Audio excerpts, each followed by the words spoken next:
Pigweed here. Today we review a refreshing brew, and I stumped Crowhill on his biblical knowledge.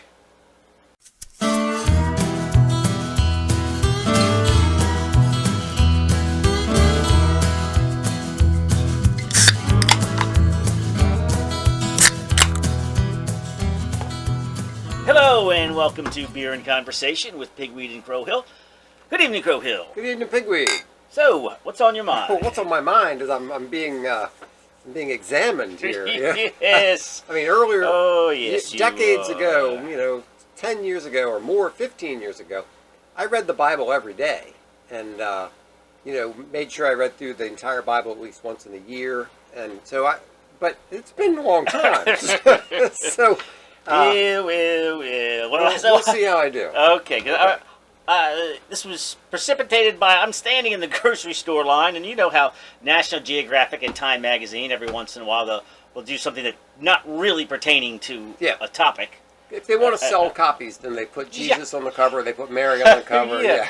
And this one was National Geographic, the 50 most influential figures of the Bible, so I scooped it up, and, this is the beginning of... Beginning of my quiz, huh? Beginning of your quiz. Now, yeah. I'll quiz you on this fine, refreshing brew. A refreshing brew. As far as I can tell, what style is it? It doesn't have a style. It is just a refreshing brew.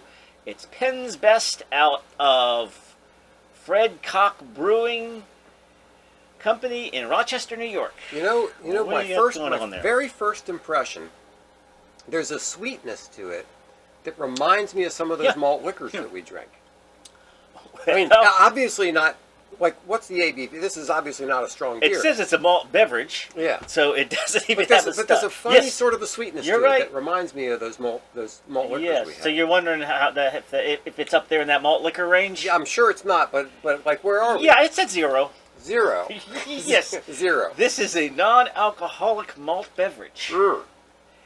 And so there you have it. And coming in at $2.99 6-pack. Okay.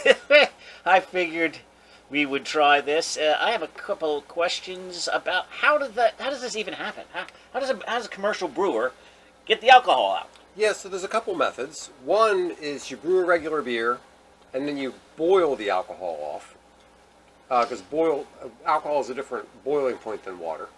Okay. So you bring it up to like 172 or something like that. You boil the alcohol off, and then you cool it back down, and you make it like a regular beer.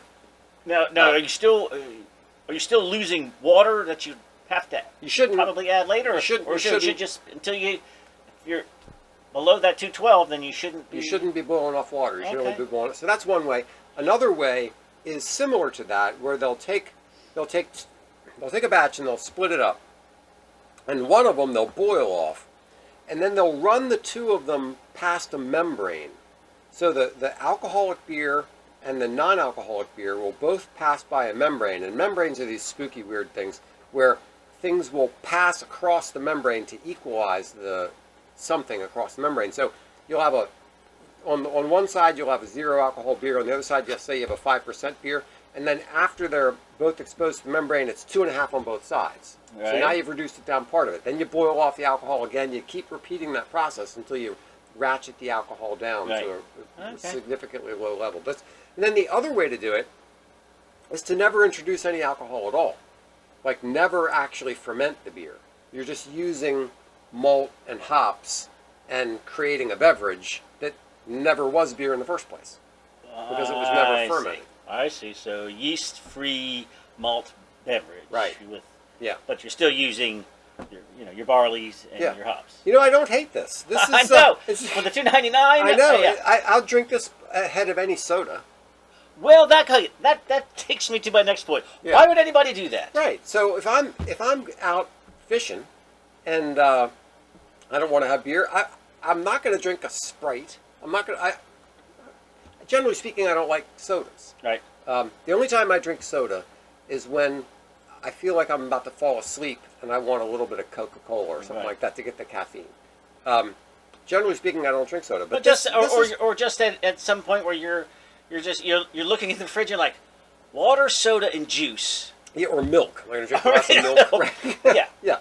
But So- but you're getting ready to do something else that you Right. don't need the alcohol for. Exactly, or it's 9 in the morning or something. You know, Right. you're just Yeah. finished mowing the lawn and you're hot, Right. and you don't really want to pound an IPA at 9 in the morning, so you drink one of these. Right. Or there's the guy who has decided for whatever reason he needs to quit drinking. Yeah. And but he spent a lifetime as a beer drinker. Yeah, And it's just a habit. That's It's part of his lifestyle. It's part of the flavor that he looks Right. forward to, and Right. do that. And other one I thought, what if you're at some all day event? You're at a there's a swimming pool and horseshoes and Yeah. barbecue and all of that. You're going to be there for many hours. Right. So you can either drink a beer and set your watch. Yeah. Not going to have another beer for an hour. Right. Okay, it's 3:15. I can have another beer. Yeah. Or you just cut your time with an NA beer. I actually did that. I was at a party a couple weeks ago it was been hot recently, and I was going to be out in the sun, so I knew I was going to want to be pumping the liquids, but I didn't want to just be pounding down beers. So I said, regular beer, no alcohol beer. Regular beer, no alcohol beer. Yeah, that sets the pace for you without you, like I said, watch Right. checking and I know. whatever Right. else Yeah. dumb thing. So yeah, I mean there are legitimate reasons, or maybe you don't want to get a buzz, but you do enjoy urinating. So that you do that. There's that too. Yes, there's that too. So All right. I would say I would like to. My local place doesn't have a very good selection of NAs, but Old Total Wine has a whole section. Yeah, it's amazing. It's really. So I thought we would go through there and Try a couple. we'll have a couple of like an NA beer challenge. We'll write them down, and then in the end, when we're done, we'll say that these are the top 3 or whatever. Okay, sure. Well, I'm pleasantly surprised, but when I saw this can, Penn's Best, I thought, what are you doing here? I just thought I'd have to apologize, but Yeah. really, all in all, It's really not bad at all. and I assumed that this is that it would taste old. Yeah. Right, that they're just trying to get it off the shelf Yeah. because it's at $2.99. I don't know if $2.99 is the normal price or Right. anything, but I picked up. Other beers are actually normal craft beer price. Yeah. Which, Generally, this is an American Pilsner style. It's like a Budweiser or a Miller or something like that. but with a little Not of very that, hoppy. with a little of that sweet corniness. With a little of that sweet corniness, yeah. So, yeah, fine. Perfectly fine. Well. So Okay. when I showed you a picture of this, you did not run out to your Piggly Wiggly and get a copy, did I did you? not, To no. study. No, okay. I did not, I don't no. think there's a Piggly Wiggly within 500 miles of here, but I like saying Piggly Wiggly. I know, it's a good word. Yes, and I thought that the groceries were really expensive, but actually this thing was $14.99. Well, there's a movement in the publishing front for magazines to make things called bookazines. All right. And what they are is they're newsstand specials. They're things like this Uh-huh. that are bigger than a magazine. Yeah. And Yeah. usually Yeah. single topic. It's got a And- spine, Right. so yeah. And a little more expensive, and that is a growing thing in the magazine And it's world. nice because there's only a couple of paragraphs for each of these people, Right. But you have some beautiful photographs, you have Sure. some helpful maps, and you Well, have it's National Geographic. Of course, it's going to have beautiful photographs. yeah, beautiful printing, great Renaissance biblical art. Mm-hmm. So anyway, it's a nice And it's so nice, much nicer than just like looking at a web page about something. Yeah, you just have it in your hands. That's Right. This is a lovely picture. So, most influential people of the Bible, I figure if I've heard of them, then I'm not even going to ask you. Okay. That's not, and the scoring goes like this: if you get even one wrong, I win. So, Okay. All right. so I'm going to skip past the biggies here. We've got Yeah. Adam and Eve, Isaac and Rebecca. Right. Okay, how would they make the list of the top? So Isaac was Abraham's son, his second son. Ishmael Yep. was his first son. Isaac was the son of promise, and Rebecca was his wife.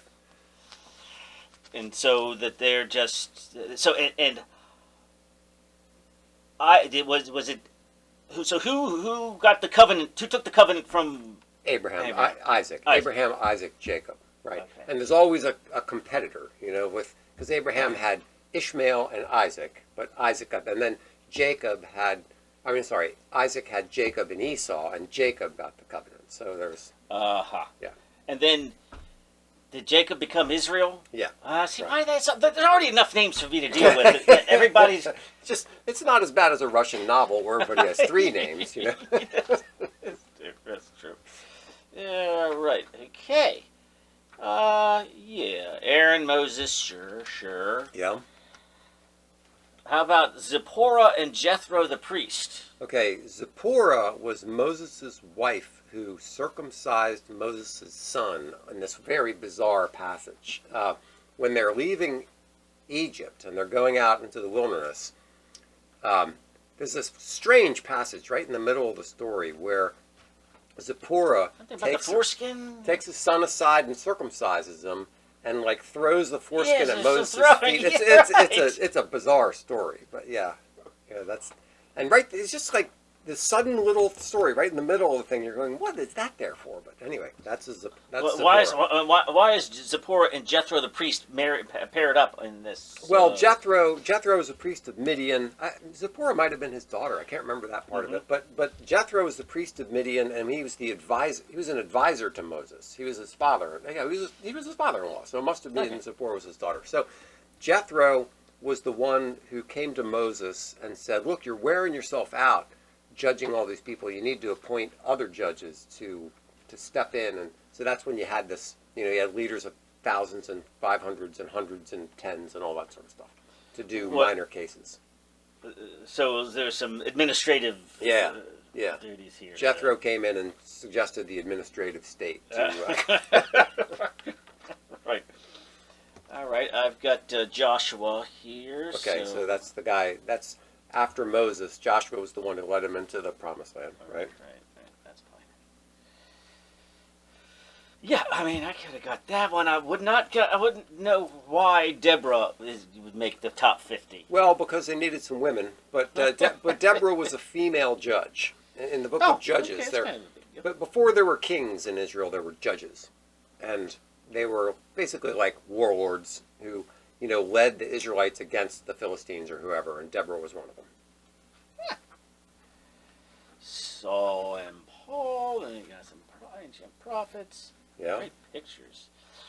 Zechariah and Elizabeth. Yeah, those are the parents of John the Baptist. And that's the New Testament. Yeah, right. Now we're in the New. Right.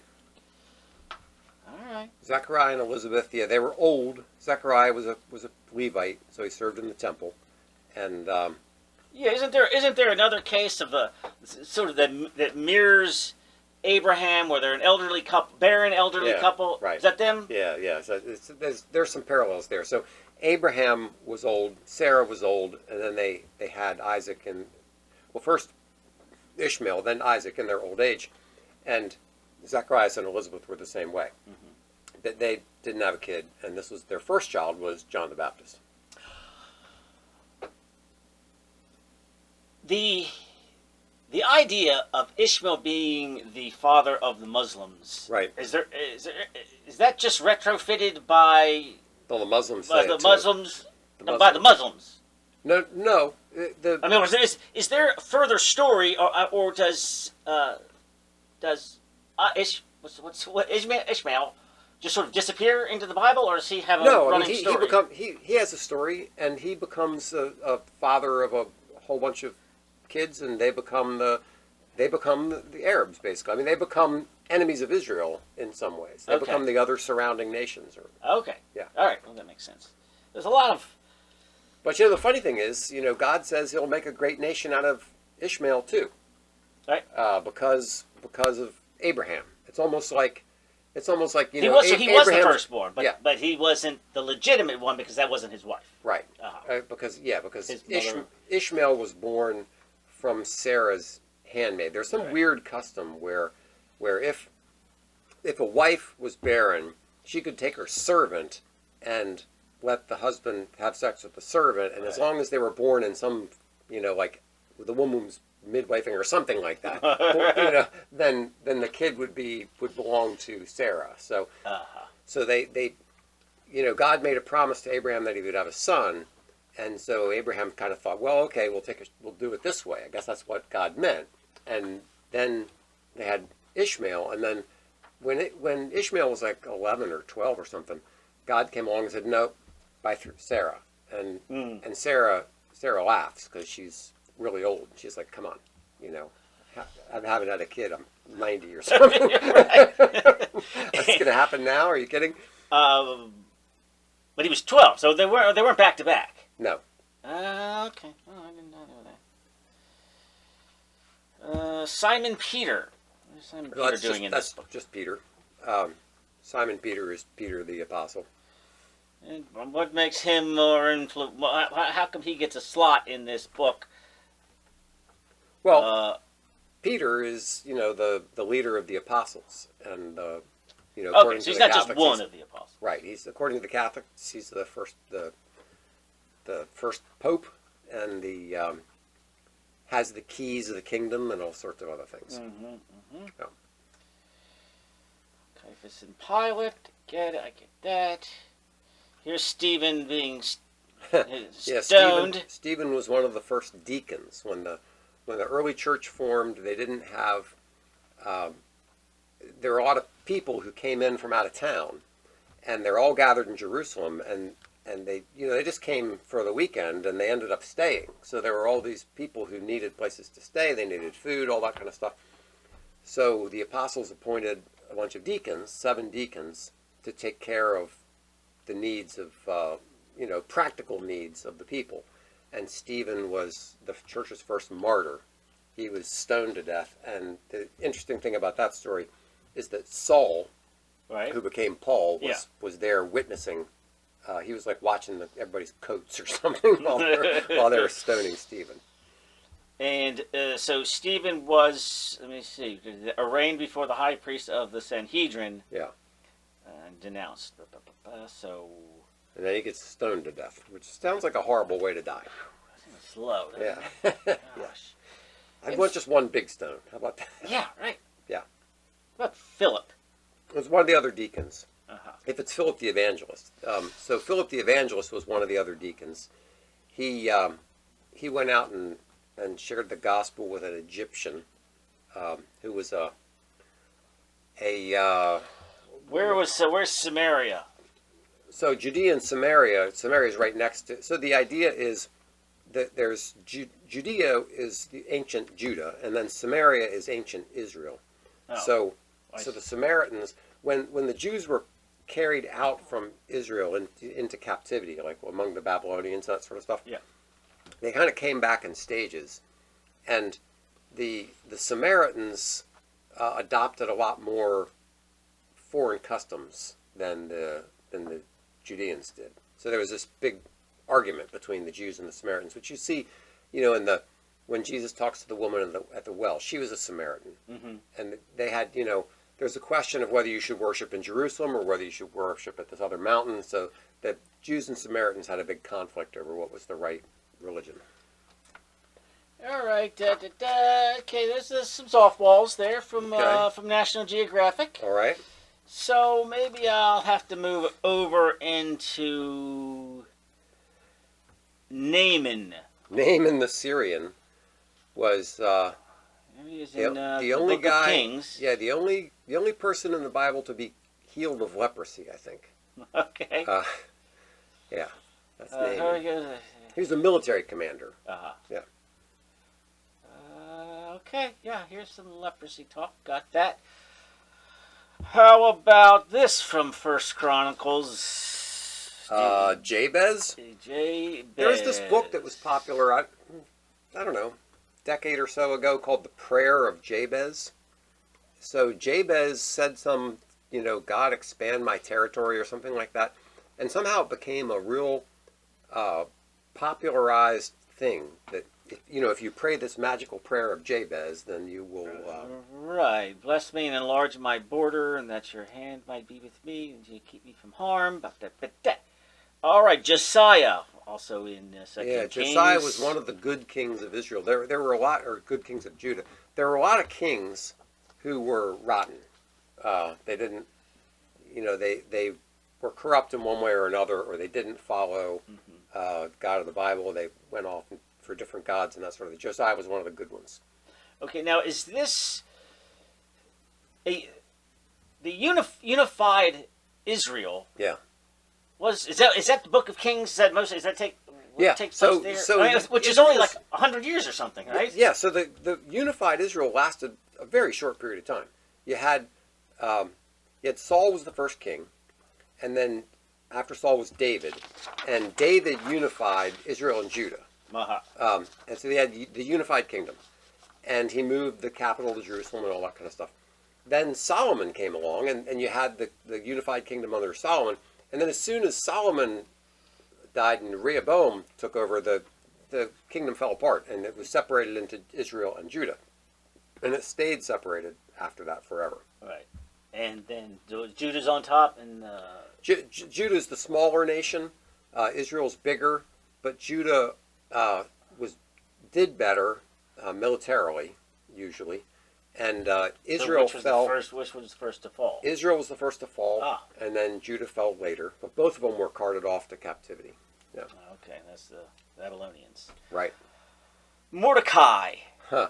Let's see. Mordecai was the one in the book of Ruth. No. Esther. Mordecai was the cousin or something of Esther, and he helped her out in her. He's the cousin and guardian for Esther, a foreigner who becomes queen of Persia. Right.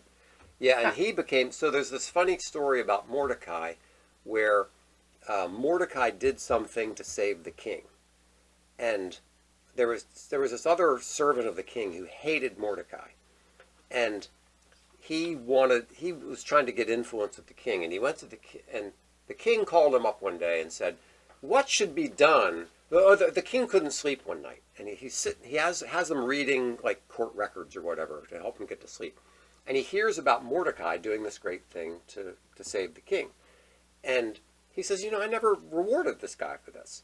So he calls in this other guy, Haman. He calls in Haman and says, "What should be done for a man who did great service to the king and all this other kind of stuff?" Right. And Haman thinks he's talking about him. He says, "Well, he should ride around on your horse, and you should put your mantle on him, and he should, all this stuff, all this other kind of stuff." And he says, "Great, go do that for Mordecai right now." Burn. Right. This is interesting. Here, this is no name. The thief on the cross. Yeah. Now I thought there were two guys, and I thought they weren't both thieves, but I thought they had names. This is the thief on the cross, as if he doesn't have. Yeah, I don't think there's no name in the Bible. There might have been traditional names assigned to them, kind of like the three wise men. There's no names in the Bible, but traditionally they say Belteshazzar and these other names for those guys. But so his story is told in Luke, describes the coronation. So so the guy who's saying, Jesus, why don't you just help yourself off of this? Is that him? Yeah. So the everybody's mocking Jesus, and both the thieves on the cross start out mocking Jesus, but one of them kind of changes his mind and says, "Remember me when you come into your kingdom." Okay. And so there's the good thief and the bad thief.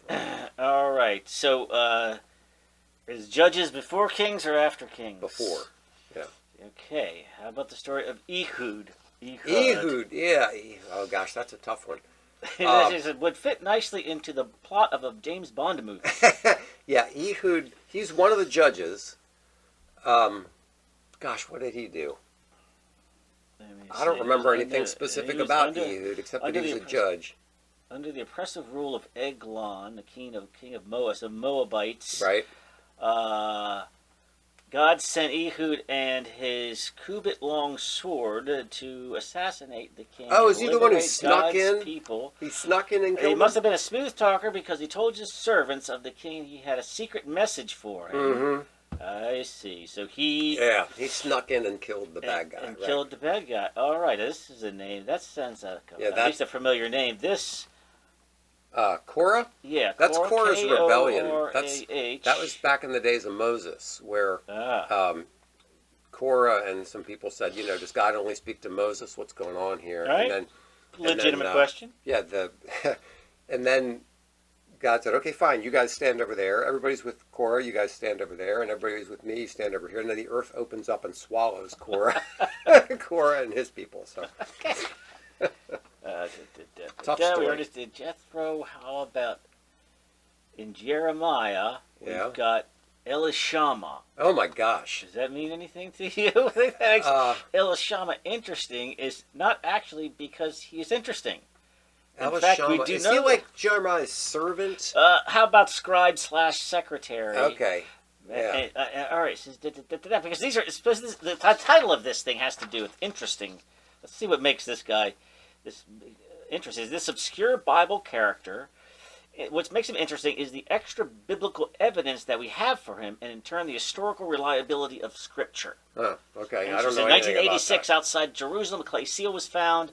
Elishama, a servant of the king, providing that he was indeed a scribe in the exact time and setting and situation that Scripture describes. So, that's not interesting. really. So the story's interesting without him being particularly Okay. interesting. Okay. And Yeah. I have to say that Jeremiah is one of the books that I probably know the least well. It's long and it's not all that interesting in my opinion. Well, I'm not going to take a point away from that. How about Balaam? Oh, okay. If you don't know if this one, Yeah, then you're Balaam's taking donkey. the donkey guy. The donkey talks to him. Yeah. Yeah, so that's interesting, I suppose.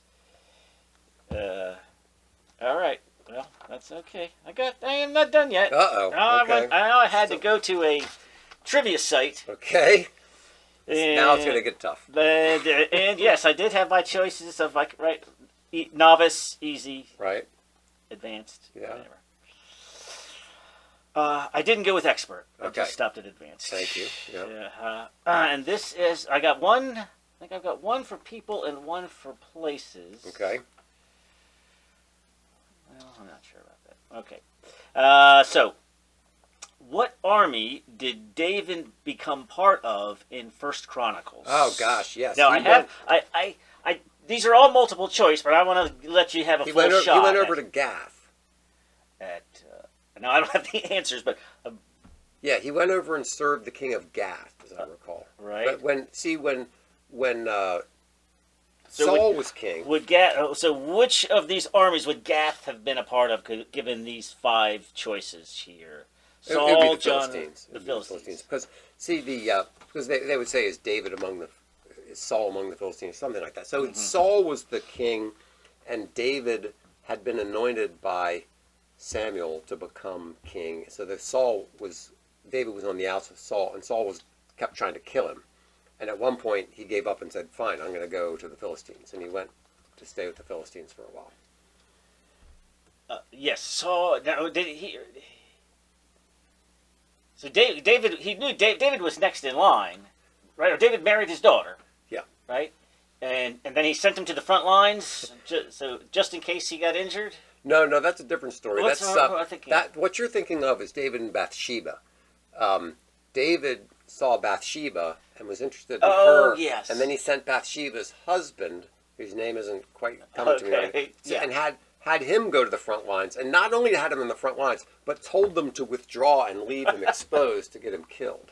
And that's the time when Nathan the prophet came in and said, shoot out David for killing the guy. So all these kings don't all have stellar records. No, they don't. They're not all nice guys. Good. No, nobody's right. good. I mean, which is a little bit of the what do they call it? Argument from embarrassment, right? Yes. I mean, it's like all right, if somebody just made this up out of nothing, these guys they wouldn't have told these stories. He wouldn't have so many bad guys. All right, which king attacked Jerusalem during King Rehoboam's reign? Holy moly! So here, this. That's let me see if that does anything for you. I don't even know. Was it Rehoboam? Yeah, Rehoboam is Solomon's son, and gosh, well, it wouldn't be Jehoshaphat because Jehoshaphat was an Israeli king. Right. It'd probably be Shishak, but I'm not sure because I think the other ones are good guys. Wish I had the answers. Yeah. Okay. All right. Well, now you know so much about Jehoshaphat. Heard that the Moabites, the Ammonites, and the Meunites are coming to attack. What did Joseph command the people of Judah? Jehoshaphat, what did he command the people? What did he have them to do, I guess, to prepare for this attacking army? And we've got build weapons, attack, fast, or other sacrifices. I think fast. Jehoshaphat was one of the better kings of Judah, and I think he had him fast. Huh? Yeah. Which Assyrian king invaded Judah when it was under Hezekiah's rule? See, I don't remember the bad guy names that much. Yeah. So it's probably Shalmaneser, but I'm not that positive. is so. When Hezekiah heard that Sennacherib had invaded Judah, what did he do to the water supply? I think he blocked it. I'm not positive. Poisoned it, dyed it. He might have, or maybe rerouted rerouted it. Yeah, I'm not so up on the. And where would these stories? That would be like then? Second Chronicles or something like that. So you have Joshua, Judges, Ruth, 1 Samuel, 2 Samuel. 1 and 2 Samuel are basically Saul and David. And then you have Kings, 1 and 2 Kings. You have the early Kings, 1 and 2 Chronicles, which they both deal with similar kind of time frames, but from different perspectives. So a lot of these later kings are in Kings and Chronicles. I see. All right, now this one is. What is this one? Yeah, more questions from the same King James Bible trivia question. All right. Who was Israel's firstborn son? Israel would be Jacob's firstborn son. Right. Would be, oh gosh. Jacob. So his first wife was the one that he didn't like. Okay, Leah, is that right? Yes, Leah was his first wife. Rachel was the wife that he did like. And that, okay. And his firstborn, who was the oldest? I see. So it should be her being the favorite. That's how Joseph ended up being. So that would be the 12 patriarchs, but the sons of but none Israel. of none of the first 6, which are from Leah, are right. So gosh, I can't remember who's the top one. All right, you got it. I don't know. Is that them there? Okay. These 6. So I think maybe Reuben is the oldest. I'm not sure. I can't remember that. I never, some people memorize the names of the 12 patriarchs and the 12 apostles and all that. I never got into that. So. Judah's first son. Where's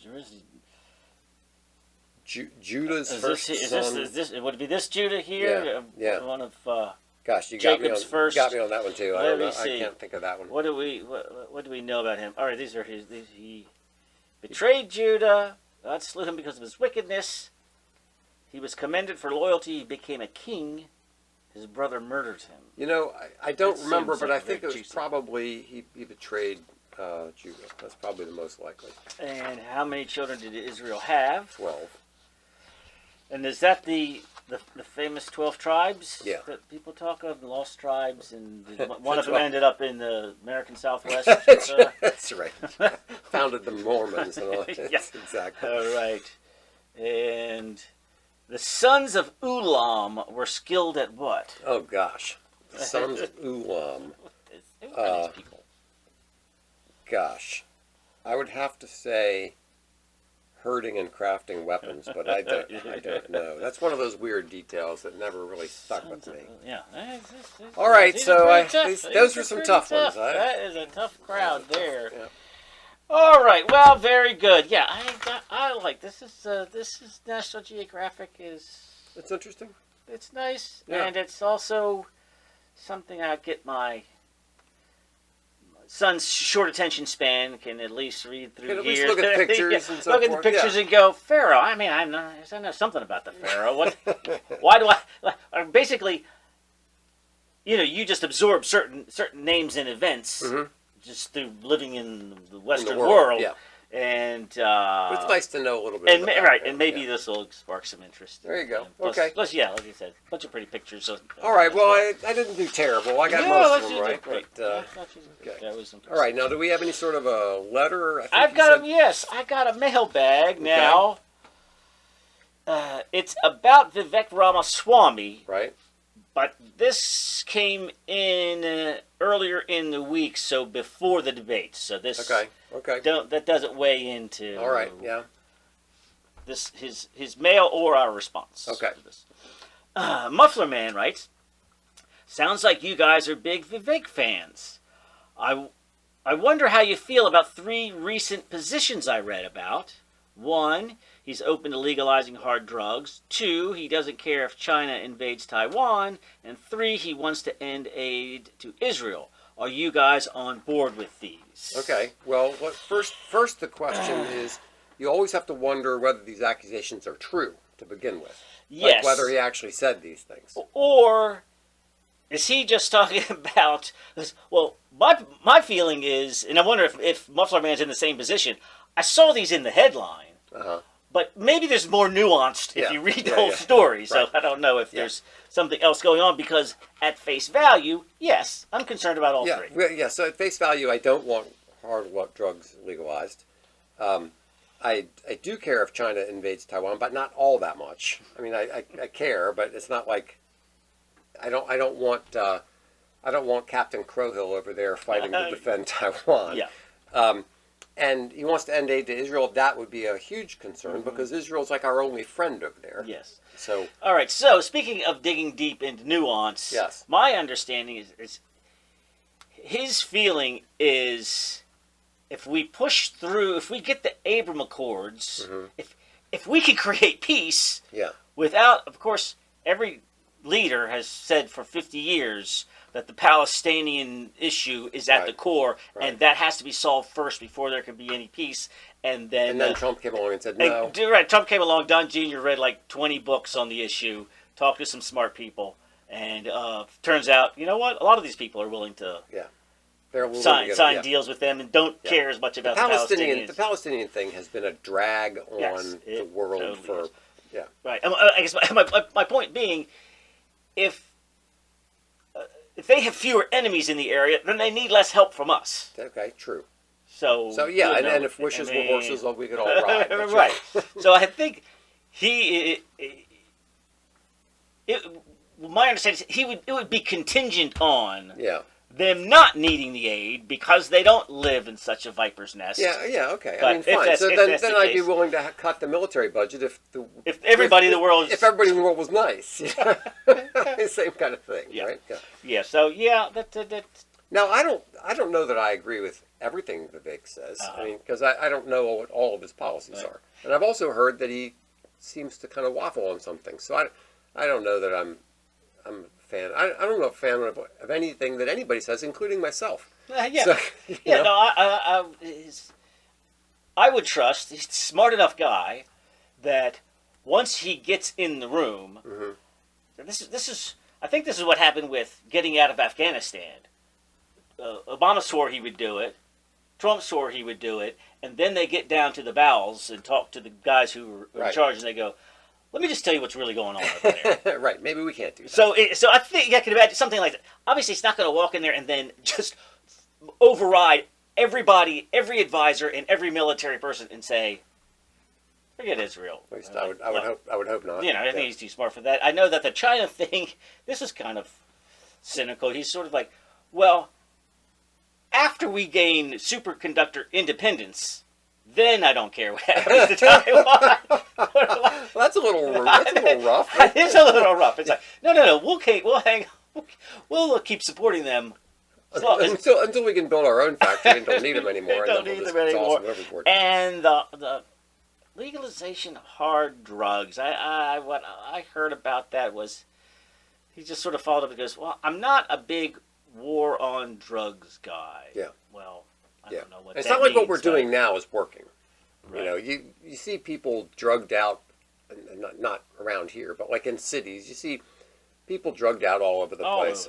So obviously what we're doing now isn't working. So the idea of let's try something different, okay, I get that. But I don't think legalization is the right way to do it. I don't either.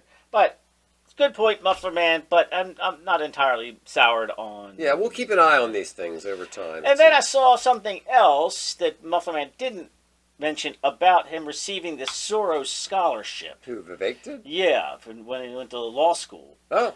But my feeling on that is, if you get money from Soros and then you're beholden to his philosophy, that's a bad thing. That's a bad thing. If you're just taking his money and then doing the exact opposite, that's actually a very good thing. Yeah, good for you. Take more of his money. Yeah, so I don't have any problem with that. Yeah. Okay, all right. Well, thanks for the questions. We appreciate if you want to send us a question. We're happy to hear it, and maybe it'll get on the show. And feel free to write in your biblical question for Crowhill. Yeah, there we go. Okay. All right. Cheers.